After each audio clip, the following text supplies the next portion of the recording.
So, greetings, my fellow Virginians. I hope you're all doing well, given that we're getting slammed with this cold Arctic blast. I hope you guys are nice and cozy, warm in your room, and try to just relax. And hopefully, you get to explore on um, various candidates that's going to be running in this year's general election.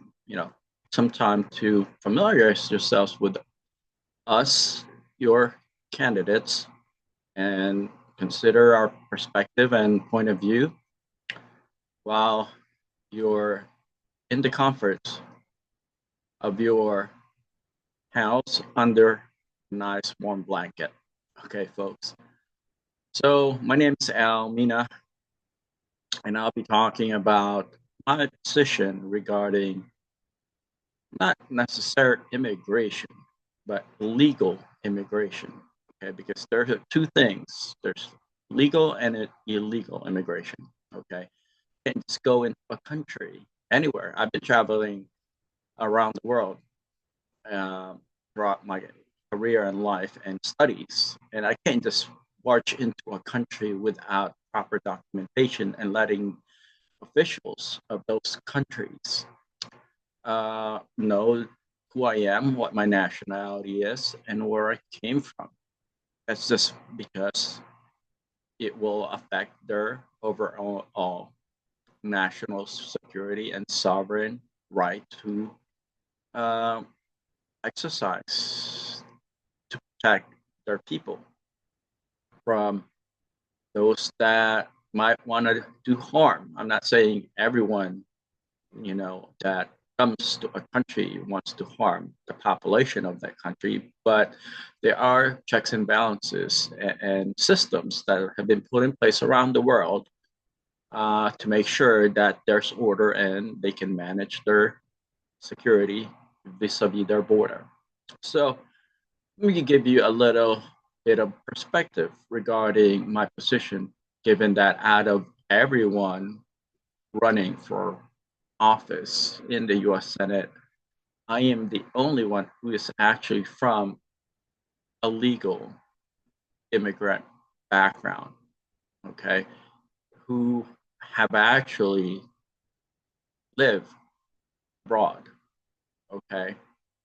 With that said, my parents put in their application,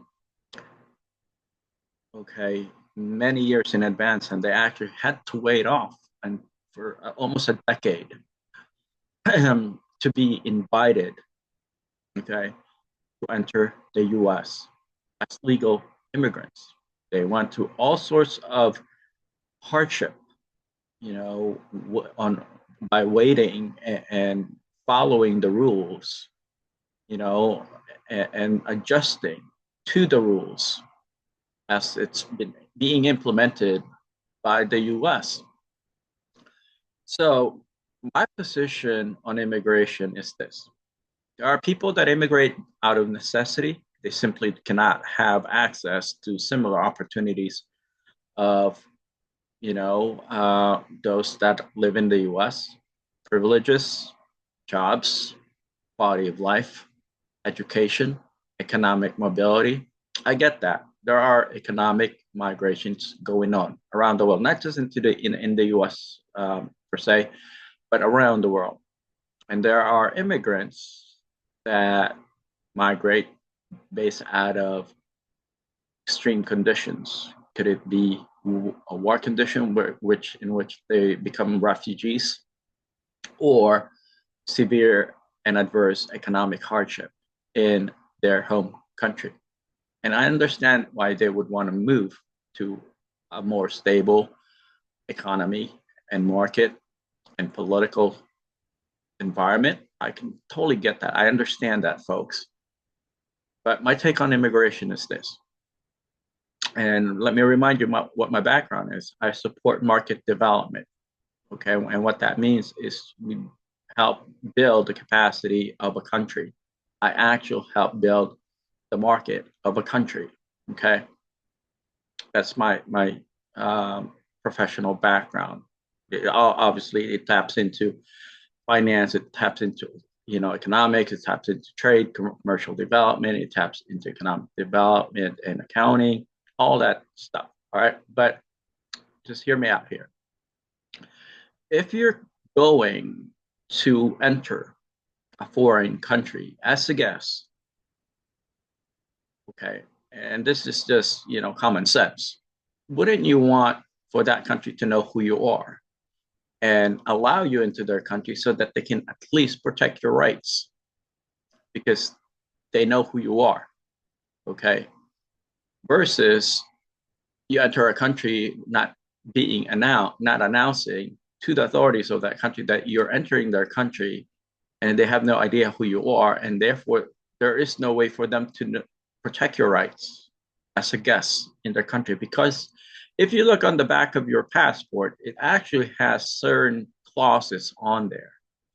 It talks about you're protecting a foreign national in a host country. That's a part of a convention, okay, between countries. So think about these things. There is no such thing as undocumented immigrants.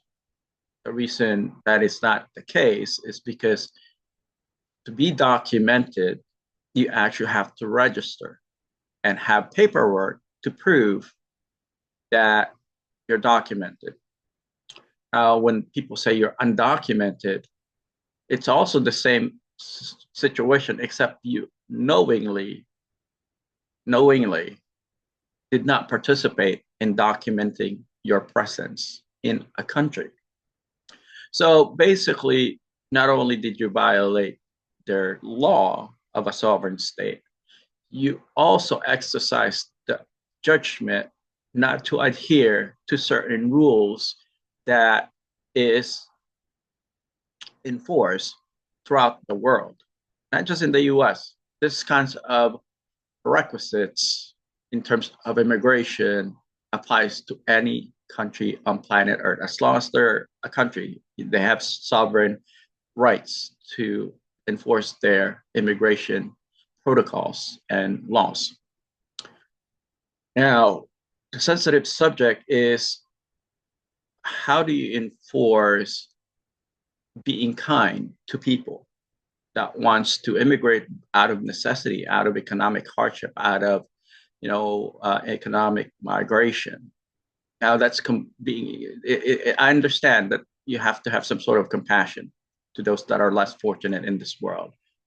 But if we were to do that as a country, then the whole world would essentially decide to move into the US because for now, we're still able to support our economic development capacity and sustainability initiatives. But we're not going to be able to do that for the whole world. Okay, once everybody decides to enter the US without going through certain protocols and sovereign, principles that we try to enforce. And we're not unique. We're doing it just like everybody else are doing around the world. Even third world countries have immigration laws. Okay, folks. So yeah, I just thought I'd put everything in perspective because I know there's quite a bit of tension with what's going on regarding law enforcement and immigration enforcement conducted by ICE agents throughout the country. So think about this, folks. These agents have families. They have, friends. They have essentially the same thing that we have as regular people, regular citizens. Why are they being ostracized and being, labeled as monsters when they're simply following, the immigration protocol and enforcing the laws of our country? I still don't understand where the logic is regarding those individuals that continuously harass these agents and continuously oppose decision makers that are trying to enforce our sovereign right to conduct our immigration protocols.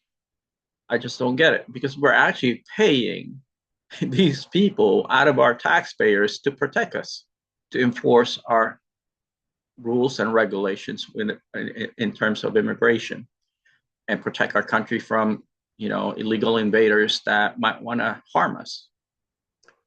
Is this making sense, folks? And this is coming from the son of legal immigrants who have waited almost a decade to be invited into the country. And it wasn't a walk in the park. When my parents immigrated to the US, they actually went through more hardship economically and financially, and being marginalized in a country that they thought that would be a little bit different from the country that they left, that they escaped from. Okay, folks. So think about what I'm saying, and please feel free to opine, share your thoughts on this overall video blog that I'm sharing regarding my position on immigration. Or I don't really want to call it legal or illegal per se, but I think it's been politicized in our country.